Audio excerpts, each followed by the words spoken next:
Амрын гэрээ үзэгчтэй Монгол Улсын бат хамгаалах бодлого зориулалт зэвсэг түвшний үйл ажиллагааг сурталчлан таниулах зорилготой эх орны төлөө нэвтрүүлэг эхэлж байна. Америкийн нэгдсэн улсын цагаан ордонд жил бүр олгодог олон улсын эмэгтэйчүүдийн хатан зоригийн шагналыг зэвсэг түвшний жанжийн штабын сургалт бэлтгэлийн газрын дарга бригадын генерал Болор гардан авлаа. Тус шагналыг дэлхийн өнцөг болон бүрээс шалгарсан нийгмийн гэрэлт ирээдүйг цогцлоохын төлөө ажиллаж байгаа онцгой гэсэн тодотголтой 11 эмэгтэйд олгожээ.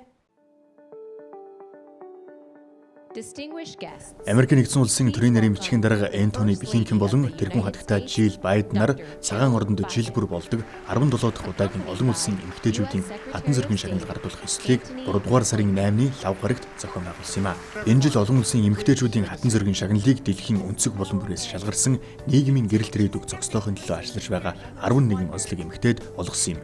Тэгвэл Монгол улсын зэвсэг түвшний жанжин штабын сургалт бэлтгэлийн газрын дарга бригадын генерал Болор олон улсын эмэгтэйчүүдийн хатан зоригийн шагналыг гардан авлаа. Бригадын генерал Болор нь зэвсэг түвшинд 30 орчим жил ажиллаж эх орныхоо төлөө зүтгэхдээ бусад эмэгтэйчүүдэд үлгэрлэн манлайлж олон чиглэлд үе таалгыг нээж Монгол улсын цэргийн их сургуулийн анхны эмэгтэй сонсогчоос эхлээд нэгдсэн үндэсний байгууллагын энхийг сахиулах ажиллагаанд томилогдсон анхны эмэгтэй штабын офицер, Нью-Йорк дахь нэгдсэн үндэсний байгууллагын төв штабад ажилласан анхны монгол офицер, түүнчлэн Монгол улсын анхны эмэгтэй генерал Цолтон болсон зэрэг Монголын хэд хэдэн анхны амжилтууд хүрсэн нэгэн юм а. Түүнчлэн нэгдсэн үндэсний байгууллагын энхийг сахиулах олон ажиллагаанд оролцож эх орон цэргийн дээд удирдлагаас өгсөн үүрэг даалгаврыг удаадараа амжилттай гүйцэтгэн энх тайван, шударга ёс, хүний эрх, гендрийн эрх тэгш байдал, эмэгтэйчүүд октын эрх үүргийг нэмэгдүүлэх чиглэлээр тууштай ажиллаж ирсэн юм а. Энэхүү төрийн нарийн бичгийн даргын нэрэмж шагналыг анх 2007 онд гардуулж эхэлснээс хойш дэлхийн 80 гаруй орны 180 эмэгтэй тус шагналаар шагналджээ. Эх орны төлөө нэвтрүүлэг үргэлжилж байна. Монгол улсын зэвсэг түвшинд ажиллаж байгаа эмэгтэй цэргийн алба хаагч, ажилтнуудын ажиллах орчин нөхцөл албаны онцлог бусад эмэгтэйчүүдээс ялгаатай байдаг гэлээ. Бид олон улсын эмэгтэйчүүдийн эрхийг хамгаалах өдрийг тохиолдуулан нэвтрүүлгийнхээ энэ хэсэгт хариуцлагатай албанд эрчүүдтэй мөр зэрэгцэн үүрэг гүйцэтгэж байгаа 3 бүсгүйг онцолж байна.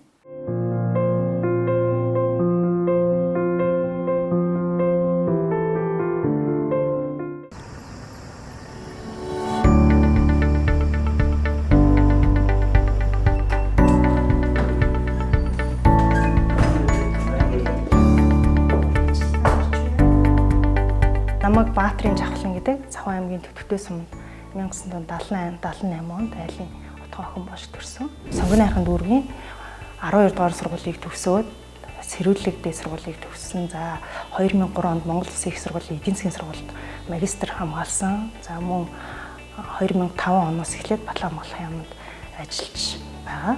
За 2012 онд удирдлагын академийн удирдлагын сургуулийг төрийн захиргааны удирдлагын менежмент мэргэжлэр магистр зэрэг хамгаалсан. За салбарын санхүүгийн нэгтгэсэн санхүүгийн тайлбар хариуцаад ингээд ажиллаад явж байна. За би болохоор Батлан хамгаалах салбарын бүх төсөвт байгууллага болон төрийн өмчийн үйлдвэрийн газруудын санхүүгийн тайлбар нэгтгэх үйл ажиллагааг хариуцаад ингээд эрхлээд ажилладаг юм мэргэжилтэй хүн баамаа.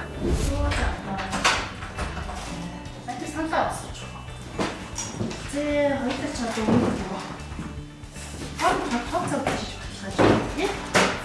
За чи надад энэ тоонуудаа хэлж хөрнө ийш надад бичин гэсэн тийм. За манай санхүү хөрөнгө оруулалтын хэлтс бол энэ Батлан хамгаалах салбарын санхүү төсөв батлуулах, тэрийг хуваарлах, санхүүгийн тайлангийг гаргах, за санхүүгийн тайланд нь үнэн зөв байдлаар илэрхийлэгдсэн байна уу гэдэгт нь аудитын дүгнэлт гаргуулах, засгийн газрын нэгтгэсэн санхүүгийн тайланд салбарынхаа тайланг нэгтгэх гэсэн ийм үүрэг чиглэлийг хэрэгжүүлж ажилладаг. Мундаг баг байж хүмүүс ч ингээд хамтарч ажиллаж ээж тэр багийн ажил сайн байна гэдэг ийм үр дүн харагддаг гэж би бол бодож явдаг. Хамт олонний энэ чин хүсэл, энэ хичээл зүтгэл энэ бүх юмны ард бол юу байгаа вэ гэхээр манай салбарын төсөв санхүүгийн асуудал нуруунд дээр нь үүрээстэй явж идэг. Өнгөрсөн онд хэрэгжүүлсэн арга хэмжээнээс онцгойлж авч үзэх юм бол Батлан хамгаалах салбарынхаа нийт алба хаагчдын цалин үлсийг нэмэгдүүлсэн шийдвэрийг одоо хэрэгжүүлэхэд бид нар одоо санхүүгийн бодлого арга хэмжээгээр хангаж ажилласан явдал байлаа.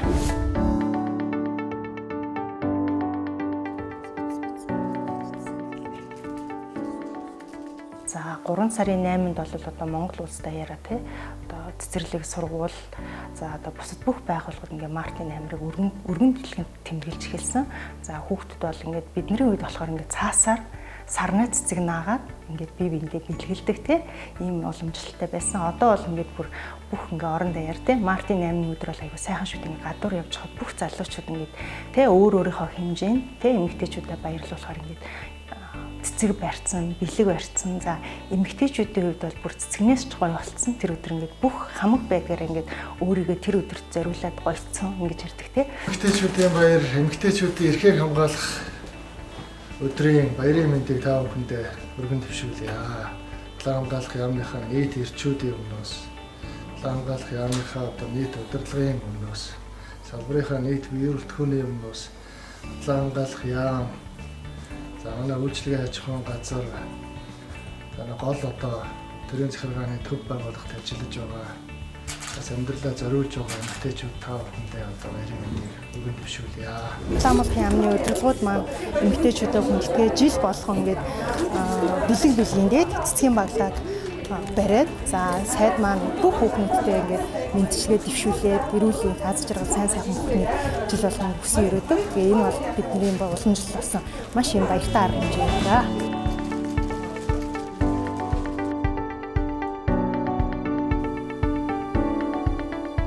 За нэг түүх ярихад манай хэлцэд би оюун бидэг гэдэг ихтэй хамтарч бодлон жил хамт ажилласан. Тэгээ манай ихч болохоор ингээд өглөө ингээд гоё хачин гоё ингээд хувцас өмсөд гоё ингээд зүүлтүүдээ зүүцсэн ингээд тэгээ ингээд өглөө яагаач гэрт ирсэн ингээд ширээн дээрээ сууждаг.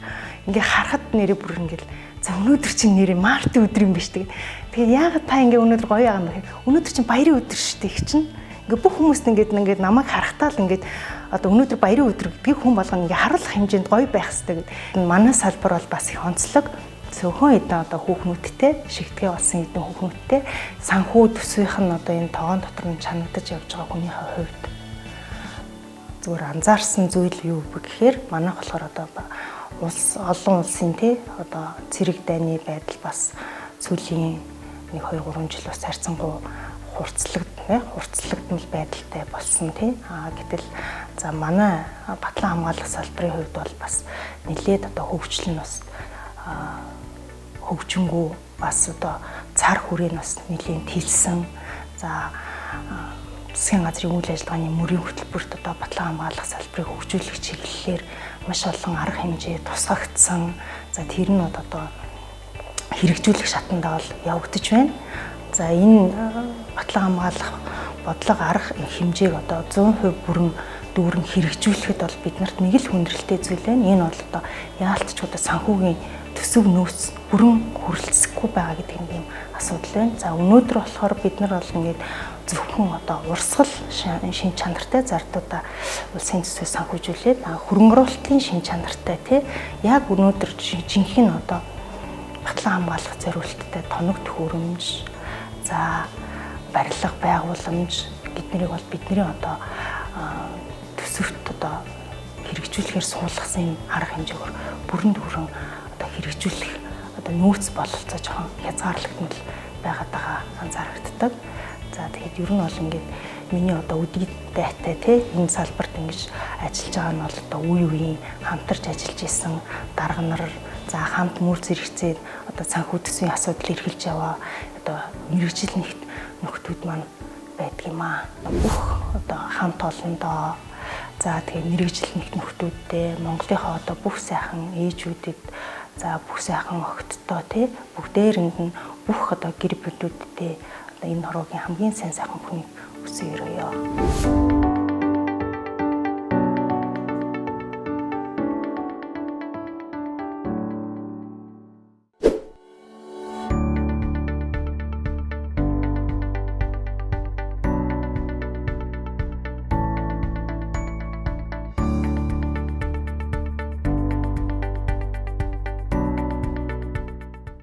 Та Та бүгдийн амрыг ирье. Намайг Үлзий өрөнгийн Цэрэнл хам гэдэг.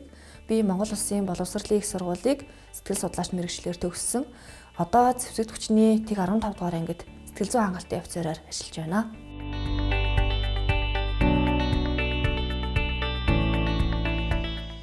Сэтгэл судлаач гэдэг мэргэжлийг судлаад үзэхэд маш хүрүүх чадвар сайтай. Олон салбаруудад ажиллах боломжтой. Эмнэлэг, сургууль, за тэгэл одоо бусад төрийн бус байгууллагууд гэл цагдаа, хууль хүчний байгууллагт ажиллах боломжтой байсан. Энэ утгаараа сэтгэл судлаач гэдэг мэргэжлийг сонгосон. Цэргийн хүн болох нь миний мөрөөдөл байсан. Тэгээ би өөрийгөө ер нь мөрөөдлөө биелүүлсэх азтай хүн гэж боддог.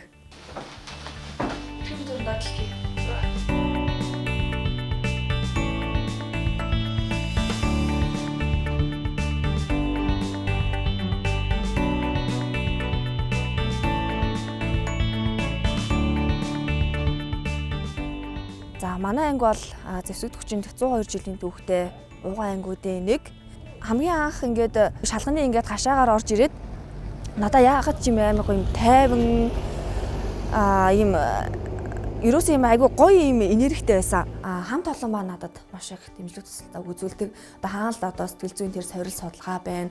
Одоо сэтгэл зүйн холбогдлолтой ном гарын авлага байна. Тийм дэвштэй тийм ном байсан шүү дээ. Тэр чамд байгаа юу? Чамтай холбогдлолтой ийм одоо заавар ийм зөвлөмжүүд байна. Энэ чамд байгаа юу гэж. Танил шалрал байц шинээр ирлээ. Сэтгэл зүйн шинжилгээ ухаан бол судалгаа шинжилгээний ажил дээр үндэслэгдэнэ. Би 9 даруйдаа бол нөгөө офицер ахлагч нарын сэтгэл зүйн картанд хөтлөгдөх судалгаанууд, за мөн социологийн судалгаа, стрессийн түвшинг онцлох судалгаа, тэгээ ажлаас салшрах хам шинж зэрэг судалгаануудыг үлэжтэй авч үр дүнг боловсруулж за цаашаа хэрэгжүүлэх одоо арга хэмжээг төлөвлөн зохион байгуулж санал зөвлөмж боловсруулмал ажиллаж байна.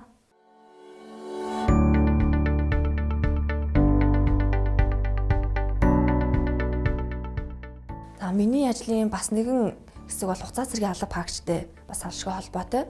Хугацаа цэргийн алба хаагчдаас сэтгэл зүйн сорил судалгаа авах, за үр дүнг боловсруулах, тэрхүү үр дүнг одоо удирдлах, танилцуулах, тий дүгнэлтэндээ үндэслэж цаашид хэрэгжүүлэх арга хэмжээгээ авч тодорхойлох.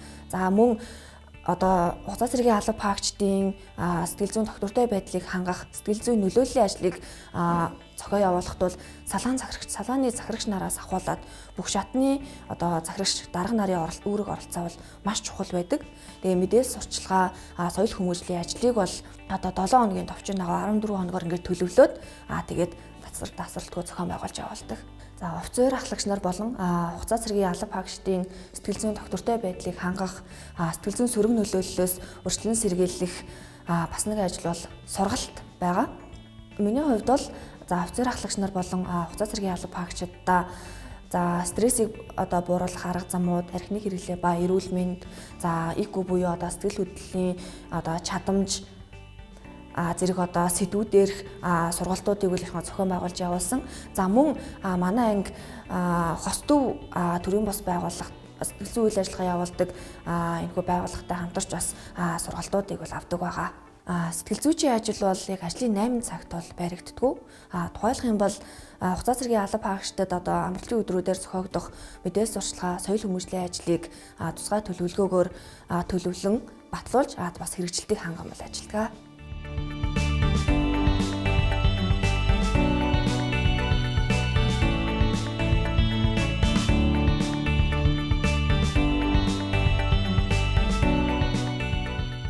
Ер нь хүний сэтгэл зүй гэдэг бол маш хэцүү тий. Цаг ямар төвөрч өөрчлөгдөж байдаг. За сэтгэл зүйн зөвлөгөө өглөө, уулзалт ярилцлага хийлээ. Тэ судалгаа шинжилгээ авлаа. Энэ бүхний эцэст одоо нэг тухайн хүн маань ингээд өөрчлөгдсөн байхыг харах.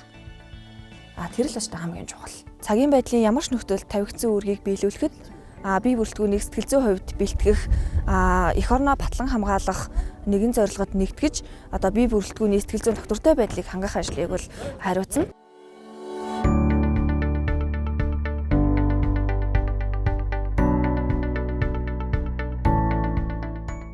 Зэвсэгт хүчний тэг 15 дугаар анги бол миний ажлын хамгийн анхны гараа.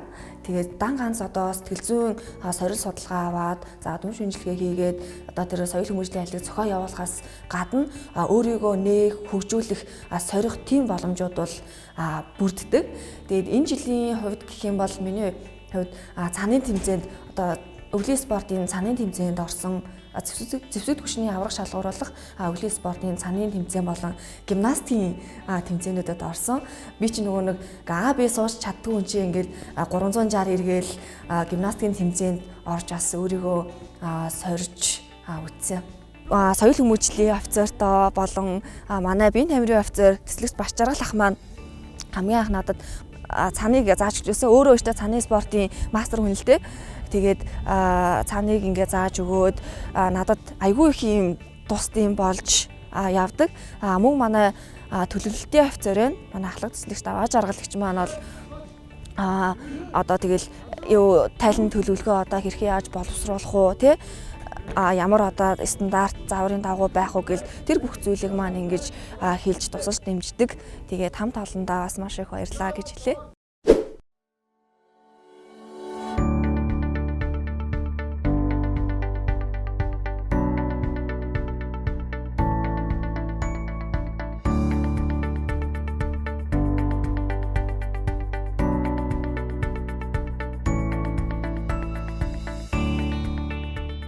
Намайг жигшлийн жаргалмаа гэдэг 2001 онд ахлагчийн сургуулийг төгсөөд зэвсэг түвшний тэг 84-р анги тэндээсээ 189-р анги одоо ингээд зэвсэг түвшний 350-р ангид тасгийн зарагч мэргэжлэр ажиллаж байгаа ахлах цолтой зэвсэг түвшинд нийтдээ одоо 22 дахь жилдээ ажиллаж байна. Ер нь өдөр тутмын ажил бол өглөө анги нийлдэлтээс эхлээл төрийн далбаагаа мандуулаад төрийнхөө дуулалыг ишгэлүүлээл одоо хилдэг байгаа. Тэгээд тэр өдөр алгаа одоо тэр сайхан төрийн талбайгаа мандуул төрийнхөө дуулалыг ишгэлүүлж ажиллаа хилдэнэ гэдэг бол миний бол хамгийн том бахархал. Тэгээ манай ангийн онцлог бол угаасаа нөгөө тусгай хүчний цэрэг гэдгээр өдөр болгон сургалт дамжаа явагдчихэдэг. Тусгай хүчний цэргийн албаагчид бол ер нь шилдэгүүд байх хэвээр. Шилтгэнд байх хэвээр. Тэрний нэг хэсэг нь болоод эмэгтэй цэргийн албаагч бас тэр дунд явж байна гэдэг чинь бусад шилдэгүүдтэйгэл мөр зэрэгцэн алба хаахал үүрэгтэй. Тэрний төлөө бид нар одоо өөрийгөө хичээдмээ, өөрийгөө хөгжүүлж чармааж тэгж ажиллах нь л одоо миний зорилго байгаа. Ангийнхаа онцлогоос шалтгаалаад тасгийн зарагч гэдэг бол угаасаа өөрөө хариуцсан хэдэн тий цэргүүдийгээ тэр өдрийнх нь ажилд одоо чиглүүлж өгөх. Тэд нарт одоо өнөөдөр та ямар үүрэг гүйцэтгэх үү? Ер нь урд оройн чагсахтаа бол тэр маргаашаа ажил үйлдэлийг бүгдийг бид нар тохирсон байдаг. Өглөө ирээл чагсас нэгдэл дараагийнхаа үүргийг аваад дараагийнхаа ажилд ороод явчихдаг. Манай ангийн онцлог гэвэл ерөөсөө сургалт тасрахгүй байнгын ингээд цикл ингээд эргэждэг. Ерөөсөө ямар ч бид нарт тэгж амрах зав төлөө бол байхгүй. Тусгай хүчний эмэгтэй цэргийн албаагч гэдэг бол ер нь тэр тусгай хүчин гэсэн нэрэндээ л ерөөсөө бас байгаа. Ер нь бүхэл эмийг тэр хүн бүх эмийг чаддаг байх ёстой гэсэн цаанаас шаардлага нь бол тийм. Бэрхшээл саад тулгарсан байсан тэр хүн тэрийг даваад гарах ёстой. Ер нь цэргийн хүн гэдэг чинь өөрөө тэгээд ер нь цэрэг хувцас өмсөөл тэгээд мөрцөө хараал, ингэрээ хараал ерөөсөө өөрөө цаанаас юм огших сэтгэл төрж идэг. Тэгэл малгайгаа тавих тэр алтан соён бонд байнга тэргүүн дээрээ залцсан. Тийм байхаар тэр хүн өөрийн ирэхгүй ерөөсөө цог жахваатаа тийм л байхыг цаанаасаа ерөөсөө ийм хувцас бидрэгдэх шаардлагатай байхгүй юу? Тэгээд зэрэг хүн болсондоо би бол маш их бахархдаг. Тэгээд тэр тусмаа тусгай хүчний албанд тий бас нэг эмэгтэйгийнх нь нэг эдис нь болцсон. Энэ ингээд үр гүйцэтгэж байгаа да маш их баярлдаг. Бас сургуулиа төгсөн бүтээ шууд тэг 84 ангид шүхэрдсэн. Тэг 84 дугаар ангид хуваарлагдаж очоод тэнд анх удаа хантайгаа учирсан, анх удаа том хүүхэд маань гарсан. Тэнд бас шүхрийн спортоор анх удаа шүхрээр буусан. Бас нэг салшгүй хэсэг минь тэр 84 дугаар ангитай холбоотой. Тусгай хүчинд ер нь өөрөө анханасаа орыг шийдсэн бол угаасаа ар гэрээ тэгэл орхихоос өөр арга байхгүй. Ар гэрийнх нь хүмүүс нь ч гэсэн тэрийг бас ойлгоцсон. Тэр энэ хүн бол угаасаа энэ албыг нэгдүгээр тавина, ар гэрээг бол хоёрдугаар тавина гэсэн. Тийм зорилготой. Тэгээд ар гэрээ маань ч гэсэн бас ар гэрээ хүмүүс маань маш сайн авч явдаг л да. 2 удаа ажиллагаанд явхад тэгээд манай ангич хээр гадаа айгүйх гардаг онцлог нь. Тэгээд тэр олгоноос үлээс ар гэрээ асуудлаас болоод би ингэж гарч чадахгүй нэ гэж хэлэх эрх надад бол байхгүй. 2 удаа өмнөд судаан үр гүйцэтгсэн байгаа. Хоёуланд нь холбооч нар явсан. 3 дугаар ээлж, 10 дугаар ээлж. Энэ хоёр ээлж маань бол хоёулаа их онцлогтой. Эхний 3 дугаар ээлж маань бол угаасаа цагийн байдал хүндэрсэн байсан үеэсэн. 10 дугаар ээлж бол яг ковидын үеэсэн. Эх орноосоо гарааг байгаа үедээ бол хүн эх орныхоо тэр сайхныг мэдэрдэггүй. Ялангуяа яг тэр сайхан хөгжилтэй сайхан орнуудаар биш. Гэхэд Африк бол угаасаа ер нь ойлгомжтой тий ядуу буурай тэр амьдарч байгаа хүмүүсийн орчин нөхцөл бол аюу хэцүү. А тэдний хажууд бол угаасаа Монгол орноо бор зүүрлэшгүй сайхан.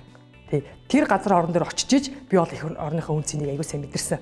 А хэрвээ би тэгж яваагүй бол бас мэдрэхгүй л байсан баг.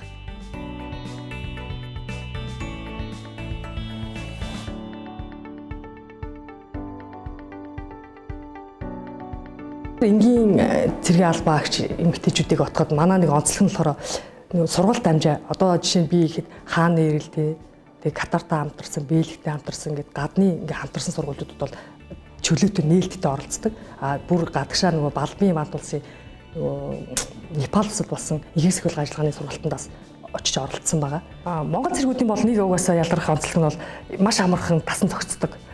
Тэнд бол бас халуун тэгээ айгүйх уулархаг модтой тийм газар байсан.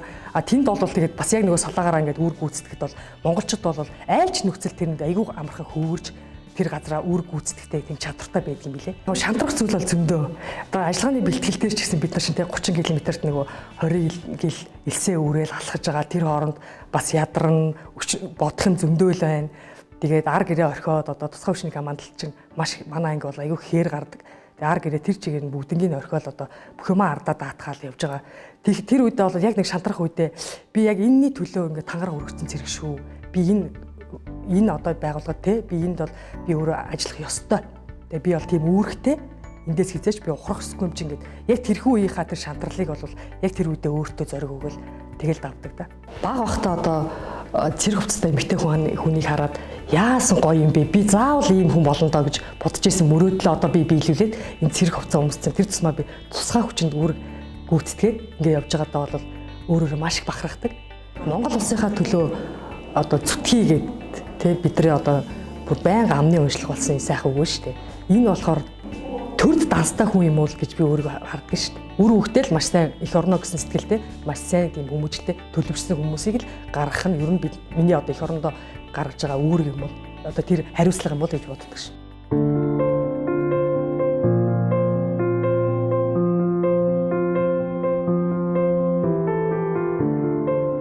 Олон улсын эмэгтэйчүүдийн эрхийг хамгаалах өдрийг 100 гаруй жилийн турш жил бүрийн 3 дугаар сарын 8-ны өдөр дэлхийд даяар тэмдэглэн өнгөрүүлдэг уламжлалтай. Тус өдрийг тохиолдуулан Зэвсэг төвшний тэг 13 дугаар ангийн байлдагч Батхүү ээждээ гинтийн бэлэг барьлаа.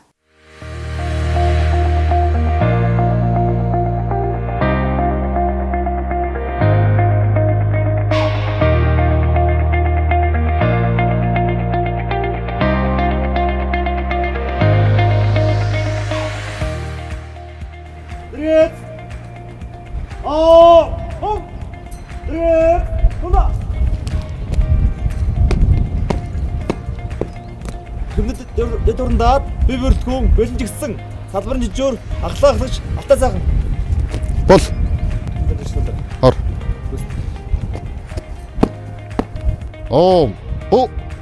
за ангийн зэгчийн өгсөн үүргийн дагуу олон улсын эмэгтэйчүүдийн эрхийг хамгаалах өдрийг тохиолдуулан нэг цэргийн албаагчид төр цагийн чөлөөгөөр шагнаж байна. Ингээд албаа үлгэрцээр хааж байгаа байлдагч Батхүү над руу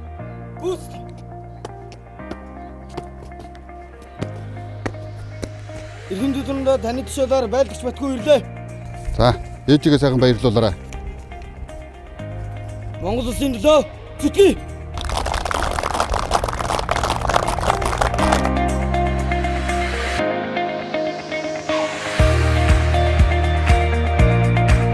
Сайн байцгаана уу?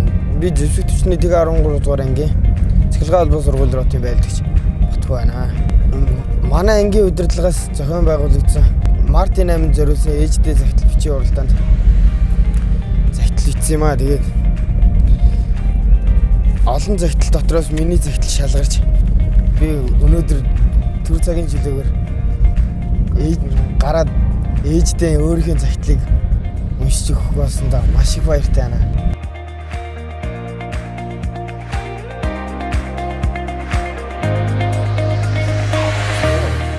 Эндээс бид цэцгээ сонгондоо байлаа.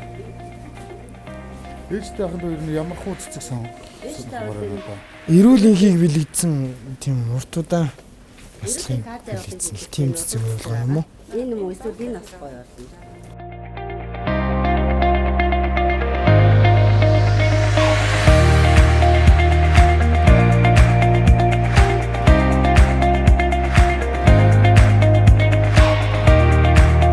За ингээд цэцэг гарын бэлэг авч гисэн ангийн удирдлагатаа маш их баярлалаа.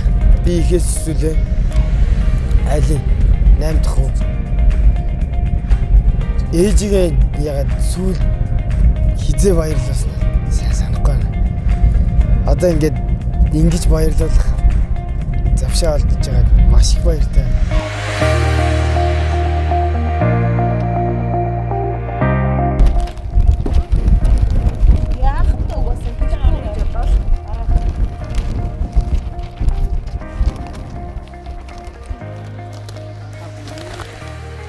Хайртай шүү ээж.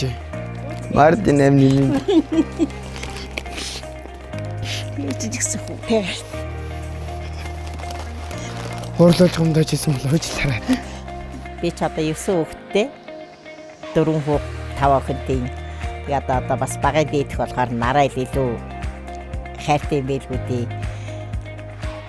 14 хоног хон чадахгүй санаад тэгэл иргэдийн тэгээ сая шин сар болоод шиний нэгэнд миний өвчин бас шагнал чөлөөтэй 24 цагийн шагналын чөлөөтэй ирж амарчал явсан. Тэгсэн эрнээ санаа явж чадахгүй тэгэл заавал болохгүй гэжсэн чинь өнөөдөр өөрөө ирээд бас ихчнэрэн жаахан сонссон хэрнээ надад бас тодорхой хэлж өгөхгүй яагаад байгааг нь мэдэхгүй жаахан тэнэгэлзээд ижил харин миний хүү дарга нартайгаа ирээд бас сайхан байна. Сайн байна уу ээж? Таньда энэ загтлаа хүрх өдрийн мэндийг хүргэе. Хүн сайн байгаа цэргийн албандаа шамдаад эрдэм мэдлэг ихийг сурч мэдж байгаа. Цэн тогруу шиг цэгц салхаатай цэцэн бэлэгт аав ээжийн хөвгүүд алдар гавьяатны ангид нэгдээд анд нөхөд бололцжээ. Эргээд бодоход ингэртэн нэрхэлдэг байсан тэр жаахан хүү том болжээ. Таны минь намаа гэдэг тэр их агуу хайр инрэл намайг өдий зэрэгтэй хүн болгожээ. Таны минь би сайн бицтэй. Бяцхан бор үрийнхээ цэрэгт байх хугацаанд биеэн сайн бодож байгаарай. Хаяа таныгаа их санах юм аа. Төрсөн цагаас өдийг хүртэл та мань намайг таныхаа санааг чилээж байсан цаг мөчүүд зөндөө. Цаг хугацааг эргүүлж буцааж болдог бол алдсан тэр хугацаанд ягаад хугацаагаа таныгаа ахиж зовоохгүй. Хүмүүний энэ л орчлонд энхэн хорвоод уяраг чаддаг байсан бол зөвхөн таньдаа зориулж үг нэг бүрийг нь өөрийн гараар бичгээд уянгалаг сайхан хоолоогоор их шиглүүлэх юмсан. Миний өрөвч зөөлөн нинжин сэтгэл танаас минь өвлөгдөн ирсэн юм шүү ээжээ. Тантайгаа ярилцаад алсын замд явах ямар сайхан гэж та минь мэддэг хөл. Албаа хааж дуусгаад тантайгаа хамт дэлгэр хангай наадамда динч хотолцтол сайхан нааднаа хоёлаа.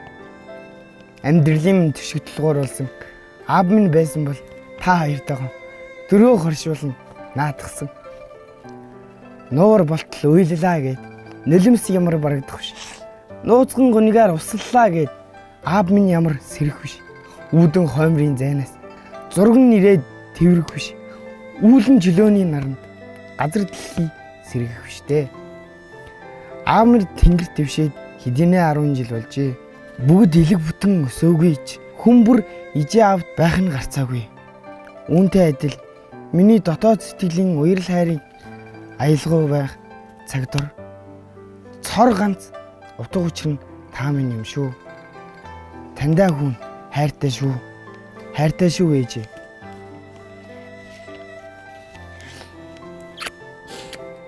Хүн тандаа загтал бичээд бас зураг зурсан юм аа. Ангиас нь хүн ирнэ гэсэн гэхлээр нь одоогүй яасан бол өөрөө ирэх юм уу гэхлээр ирэх ч магадгүй ч магадгүй гэдэг хангүй яасан бол гэж бодож байсан чинь миний хүү ингэж шүлгээрээ төрүүлээд тэр олон цэргээс шалгараад үрээд ирж байгаад нь баяртай байна.